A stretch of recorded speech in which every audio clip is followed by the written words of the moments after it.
அனைவருக்கும் சிவன் சக்தி ஜோதிட சேனலில் அன்பான வணக்கங்கள். இன்னைக்கான ஜோதிட பதிவில் மகர ராசிக்காரர்களுக்கு அடுத்து வரக்கூடிய 28 நாட்கள், அதாவது பங்குனி மாதத்தை பொறுத்த வரைக்கும் எப்படிப்பட்ட பலன்கள் கிடைக்கப்பெற போகிறது அப்படிங்கிறத பற்றின தகவலை தெரிஞ்சுக்க போகிறோம். கிரகங்களினுடைய பெயர்ச்சியை போல கிரகங்களினுடைய சேர்க்கையும் மனிதர்களுடைய வாழ்க்கையில் பெரிய அளவில் தாக்கத்தை ஏற்படுத்தும். அதிலும் 2 அசுப கிரகங்களினுடைய சேர்க்கை பல விதத்தில் மோசமான தாக்கத்தை ஏற்படுத்தக்கூடியதாக அமைகிறது. அந்த வகையில் மீன ராசியில் அசுப கிரகங்களான சனி மற்றும் ராகு சேர்க்கை நடக்க இருக்குங்க. இதனால் பார்த்தோம் அப்படின்னா அனைத்து ராசிக்காரர்கள் மத்தியிலையுமே மிகப்பெரிய அளவில் அது தாக்கத்தை ஏற்படுத்தும்.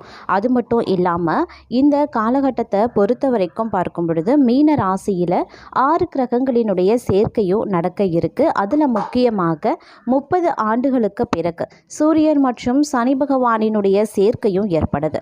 சூரியன் மீன ராசியில் சஞ்சரிக்கக்கூடிய இந்த காலகட்டத்தில் மகர ராசிக்காரர்களுக்கு எப்படிப்பட்ட பலன்கள் கிடைக்கப்பெற போகிறது, அவர்களுக்கு என்னென்ன விஷயத்தில் பிரச்சனைகள் ஏற்படும், அதிலும் பார்த்தீங்கன்னா இந்த கிரக அமைப்புகள் கிரக சேர்க்கையின் காரணமாக பார்த்தோம் அப்படின்னா மகர ராசிக்காரர்களுக்கு தங்களினுடைய தனிப்பட்ட வாழ்க்கை மற்றும் வேலை தொழில் சார்ந்த விஷயத்தில் பிரச்சனைகள் சந்திக்க வாய்ப்புகள் இருக்குங்க.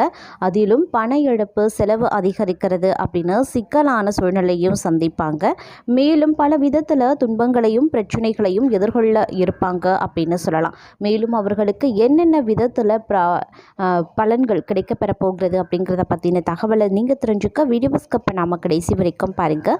இந்த பதிவு உங்களுக்கு மிக பயனுள்ள விகிதத்தில் இருக்கும். வீடியோக்குள்ளே போகிறதுக்கு முன்னாடி இது வரைக்கும் நீங்கள் நம்ம சேனலை சப்ஸ்கிரைப் பண்ணல அப்படின்னா உடனே சப்ஸ்கிரைப் பண்ணிக்கோங்க. அப்படியே பக்கத்தில் இருக்கக்கூடிய நோட்டிஃபிகேஷனுக்கான பெல் பட்டனையும் ப்ரெஸ் பண்ணிக்கோங்க. சரி நேயர்களே, வாங்க வீடியோக்குள்ளே போகலாம். ஜோதிடத்தில் சில கிரகங்கள் சுப கிரகங்களாகவும் சில அசுப கிரகங்களாகவும் குறிப்பிடுது. அதில் முக்கியமானது சனி மற்றும் ராகு. இந்த 2 கிரகங்களும் சனி பெயர்ச்சியின் போது மீன ராசியில் சேர்ந்து சஞ்சரிக்க போகிறாங்க. அதாவது மார்ச் 29ஆம் தேதி முதல் மே 18ஆம் தேதி இந்த 2 கிரகங்களினுடைய சேர்க்கை மீன ராசியில் நடக்க இருக்கு. இதனால் பார்த்தோம் அப்படின்னா மகர ராசிக்காரர்களுக்கு அவர்களுடைய வாழ்க்கை, தொழில் வாழ்க்கை, இப்படி நிறைய விஷயங்களில் பார்த்தோம் அப்படின்னா பிரச்சனைகளை சந்திக்க வாய்ப்புகள் இருக்குங்க. அதே மாதிரி மற்றொரு புறம் பார்க்கும்போது மீன ராசியில் சூரிய பகவான் சஞ்சரிக்கக்கூடிய காலமான பங்குனி மாதத்தில், அதிலும் குறிப்பாக இந்த வருடம் மீன ராசியில் பார்த்தீங்க அப்படின்னா சனியுடன் சேர்ந்து சஞ்சரிக்க போகிறார் சூரிய பகவான். இதனால் சில ராசிக்காரர்கள் மத்தியில் மிகப்பெரிய அளவில் தாக்கம் ஏற்பட வாய்ப்புகள் அதிகபட்சமாகவே இருக்குது. அதிலும் மகர ராசி அன்பர்களுக்கு அவர்களுடைய தனிப்பட்ட வாழ்க்கை, வேலை, தொழில் சார்ந்த விஷயத்தில் மேலும் மேலும் பல பிரச்சனைகளை அவர்கள் எதிர்கொள்ளலாம். சூரிய பகவான் மார்ச் 14ஆம் தேதி முதல் மீன ராசியில் பெயர்ச்சியாக்கி அடுத்த 1 மாத காலம் சஞ்சரிக்கவும் போகிறாருங்க. அது மட்டும் இல்லாமல் மீன ராசியில் பார்த்தீங்க அப்படின்னா சூரியன், ராகு, சுக்கிரன், புதன் கிரகங்களோடு மார்ச் 29 சந்திரன் சனி பெயர்ச்சியால் 6 கிரகங்களினுடைய சேர்க்கையும் நடக்குது. 30 ஆண்டுகளுக்கு பின்னர் மீன ராசியில் சூரியன் மற்றும் சனியினுடைய சேர்க்கை நடைபெறதுனால இந்த காலகட்டத்தில் உங்களை பொறுத்த வரைக்கும் குடும்ப உறவில் விரிசல் ஏற்பட வாய்ப்புகள் இருக்குது. வேலையிலையும் சரி, தொழிலையும் சரி, வியாபாரத்துலேயும் சரி ஒரு விதமான தொய்வு நிலை ஏற்பட வாய்ப்புகள் இருக்குது. அதே மாதிரி இந்த காலகட்டத்தில் பல விதத்தில் பிரச்சனைகளை எதிர்கொள்ள வேண்டியதாகவும் இருக்கலாம். அப்படிங்கிறதுனால நீங்கள் கொஞ்சம் உஷாராக இருக்க வேண்டியதும் அவசியமான ஒன்று. இந்த காலத்தில் ஒரு விதமான பதட்டம் தங்களுடைய வாழ்க்கையில் ஏற்படுவதற்கும் வாய்ப்புகள் அதிகமாகவே இருக்குங்க. அது மட்டும் இல்லாமல் அசுப கிரகங்களினுடைய காரணமாக அசுப பலன்களை அதிக அளவில் நீங்கள் பல விதத்தில் எதிர்கொள்வீங்க. உங்களினுடைய செல்வாக்கு சற்று குறையவும் ஆரம்பிக்கலாம். காதலில் பல பிரச்சனைகளை சமாளிக்க வேண்டிய சூழ்நிலை இருக்க பெறுங்க. அதிலும் தங்களுக்கு இந்த காலம் சற்று கடினமான சூழலால் வாழ்க்கையில் விரக்தி ஏற்படுவதற்கும் வாய்ப்புகள் இருக்குது. மன அழுத்தமும் தொழில் தொடர்பான விஷயங்களில் சரியான முடிவு எடுக்க முடியாமலும் புலம்புவீங்க. அதிலும் 60 வயதுக்கு மேலே உள்ளவர்களுக்கு வயிறு வலி, செரிமான பிரச்சனை அப்படின்னு வயிறு தொடர்பான பிரச்சனைகள் அதிகரிக்கலாம். இந்த காலகட்டத்தில் தங்களுக்கு நிதி சார்ந்த சிக்கல்கள் அதிக அளவில் ஏற்படும். மனைவியுடன் இணக்கமற்ற சூழல் இருக்க செய்யும். வேலையில் பல தடைகளை நீங்கள் எதிர்கொள்ள வேண்டியதாகவும் இருக்கலாம். அதனால் உங்களுடைய செயல்களில் நிதானம் அப்படிங்கிறது ரொம்ப ரொம்ப முக்கியம். ஆனால் இந்த காலகட்டத்தில் உங்களுடைய எந்தவித செயல்கள்லையுமே நிதானம் அப்படிங்கிறது நிச்சயம் இருக்காது. பல பிரச்சனைகளையும் சிரமங்களையும் எதிர்கொள்ள வேண்டியதாகவும் இருக்கலாம். தொழில் வாழ்க்கையில் எதிர்பார்த்த நல்ல வாய்ப்புகள் கிடைக்காதுங்க. வணிகத்தில் நிதி இழப்புகளை அதிக அளவில் நீங்கள் சந்திக்கவும் வாய்ப்புகள் இருக்குது. சிலருக்கு கடன் வாங்க வேண்டிய சூழல் இருக்கும். கடந்த சில ஆண்டுகளாக நீங்கள் செய்த முதலீடு மூலமாக லாபம் அதிகமாக கிடைக்கும் அப்படின்னு கூட சொல்லலாம். ஆனால் அதே சமயம் உங்களுக்கு செலவு அதிகரிக்கிறதும் நிதி தொடர்பான சாதகமற்ற சூழலும் இருக்கத்தான் செய்யும். அதனால் கொஞ்சம் உஷாராக இருங்க. தொழில் தொடர்பாக அதிக கவனம் செலுத்தி செயல்படவும் குடும்பத்தில் கடினமான சூழ்நிலையும் உருவாக செய்யும். அதே மாதிரி இந்த காலகட்டத்தில் தங்களுக்கு எதிர்மறையான பலன்களை பெறுவீங்க. உங்களுடைய வாழ்க்கையில் நிதிநிலை சாதகமாக இருக்காது. வியாபாரம் தொடர்பாக பல கடுமையான சூழலை சந்திக்கவும் நேரிடலாம். வண்டி வாகன பயன்பாட்டில் நிதானமும் கவனமும் ரொம்ப முக்கியங்க. பணியிடத்தில் சக ஊழியர்களினுடைய ஆதரவு கிடைக்காமலும் போகலாம். அதனால் வேலையில் பார்த்தீங்கன்னா தடை தாமதம் ஏற்படும். குடும்பத்தில் கடினமான சூழல் இருக்கத்தான் செய்யும். சண்டை சச்சரவு இருக்குங்க. வணிகம் தொடர்பான திட்டங்களில் தோல்வியும் ஏற்படலாம். திருமண முயற்சிகளில் இருப்பவர்களுக்கு நல்ல செய்தி கிடைக்க காத்திருக்க வேண்டிய சூழலும் இருக்கும். நிதிநிலை ரீதியாக இந்த நேரம் உங்களுக்கு சவாலானதாகவும் இருக்கலாம். அதனால் கொஞ்சம் கவனத்தோடு இருப்பதும் முக்கியமான ஒன்று அப்படின்னு நான் சொல்லணும். மொத்தத்தில் இந்த காலம் அப்படிங்கிறது தங்களை பொறுத்த வரைக்கும் கிரகங்களினுடைய அமைப்பு பல விதத்துலேயும் பார்த்திங்க அப்படின்னா பிரச்சனைகளை ஏற்படுத்தக்கூடிய வகையில் இருக்குது. இது பார்த்திங்க அப்படின்னா ஒரு குறிப்பிட்ட காலம் வரைக்கும் அப்படின்னு சொல்லலாம். அடுத்து வரக்கூடிய 2 மாத காலத்திற்கு இந்த மாதிரியான பலன்கள் தான் தங்களுக்கு ஏற்பட வாய்ப்புகள் அதிகபட்சமாக இருக்குது. அப்படிங்கிறதுனால கொஞ்சம் நீங்கள் கவனத்தோடும் உஷாராகவும் செயல்பட வேண்டியது அப்படிங்கிறது அவசியமானது. இதற்கு ஏற்றவாறு தங்களை நீங்கள் தயார்படுத்தி கொள்ள வேண்டியதும் முக்கியமான ஒன்று அப்படின்னு கூட சொல்லலாம். அதே மாதிரி வேற்றுமொழி மனிதர்களால் இந்த காலகட்டத்தில் அதிக அளவில் ஆதாயம் கிடைக்கப்பெறுவீங்க.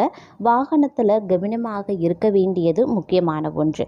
நரம்பு மண்டலம் படபடப்பு போன்றவற்றில் கொஞ்சம் எச்சரிக்கையாக இருக்க பாருங்க. தங்களை பொறுத்த வரைக்கும் 7.5 சனி விலகிறதுனால தொட்டது துலங்க ஆரம்பிக்கும். குடும்பத்தினருடன் இருந்து வந்த மனத்தாங்கல்கள் அனைத்துமே கொஞ்சம் கொஞ்சமாக நீங்க பெறும். குடும்பத்திற்கு தேவையான அனைத்து விஷயங்களையும் செய்கிறது நல்ல முன்னேற்றத்தை ஏற்படுத்துங்க. அதே மாதிரி ஆச்சரியத்தக்க முன்னேற்றம் ஒரு சிலருக்கு உருவாகலாம். பிள்ளைகளுடைய படிப்பு, தொழில், வியாபாரம், உத்தியோகத்தில் அனுகூலங்கள் இதெல்லாம் கிடைக்க வாய்ப்புகள் இருக்குது. அதே மாதிரி கழுத்தில் இருந்து செல்லக்கூடிய நரம்பு மயக்கம் போன்ற பிரச்சனைகளும் ஏற்படும். அப்படிங்கிறதுனால கொஞ்சம் ஆரோக்கிய விஷயத்தில் கவனத்தோடு செயல்பட பாருங்க. வாகனங்களில் அஜாக்கிரதையாக இல்லாமல் இருக்கிறது ரொம்ப ரொம்ப நல்லதுங்க. பேசக்கூடிய வார்த்தைகளில் ரொம்ப கவனமாக இருக்கணும். தன்மையுடனும் இனிமையாகவும் பேசுறது ரொம்ப நல்லது. அதே மாதிரி மற்றொரு புறம் நண்பர்களுக்காக ஜாமீன் கொடுக்கறது, உறவுக்காரங்களுக்காக கடன் வாங்கி கொடுக்கறது போன்ற விஷயங்களை செய்யாமல் இருக்கிறது நல்லது. புதிய முயற்சிகள் அனுகூலத்தை கொடுக்கும். புதிய பொறுப்புகள் சேர வாய்ப்புகள் இருக்கு. ஆரோக்கியத்தில் எந்த பாதிப்பு ஏற்பட்டாலும் சரிங்க, உடனடியாக சிகிச்சையை மேற்கொள்ளுங்க.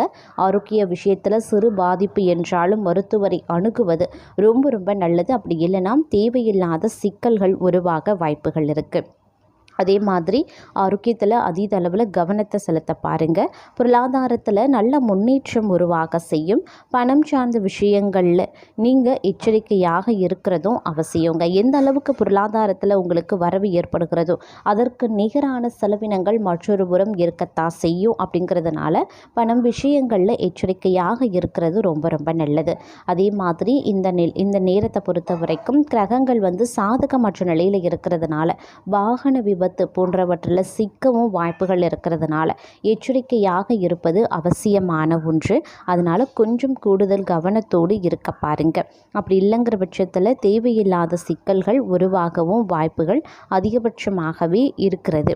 அதே மாதிரி இந்த நேரத்தை பொறுத்த வரைக்கும் பார்த்தோம் அப்படின்னா பல வகைகளில் உங்களுக்கு பார்க்கும் பொழுது ஒரு ஏற்ற இறக்கமான பலன்கள் கிடைக்கலாம். அப்படிங்கிறதுனால கொஞ்சம் கூடுமான வரைக்கும் அதீத கவனத்தோடு இருப்பது முக்கியமான ஒன்று அப்படின்னு நாங்கள் சொல்லணும். இந்த காலகட்டத்தில் பொறுத்த வரைக்கும் உங்களுடைய செயலில் ரொம்ப ரொம்ப நீங்கள் கவனமாக இருக்கணும். வருமானம் குறைய வாய்ப்புகள் இருக்குது. ஆபத்தான நிதி முதலீட்டில் ஈடுபட வேண்டாம். பணப்பற்றாக்குறையை சந்திக்கவும் வாய்ப்புகள் இருக்குது. திருமண வாழ்க்கையில் விட்டு கொடுத்து செல்ல வேண்டிய காலமாக இருக்குங்க. உங்களுடைய விருப்பங்கள் நிறைவேறணும் அப்படின்னா நீங்கள் கொஞ்ச காலம் காத்திருக்க வேண்டிய சூழல் உருவாகலாம்.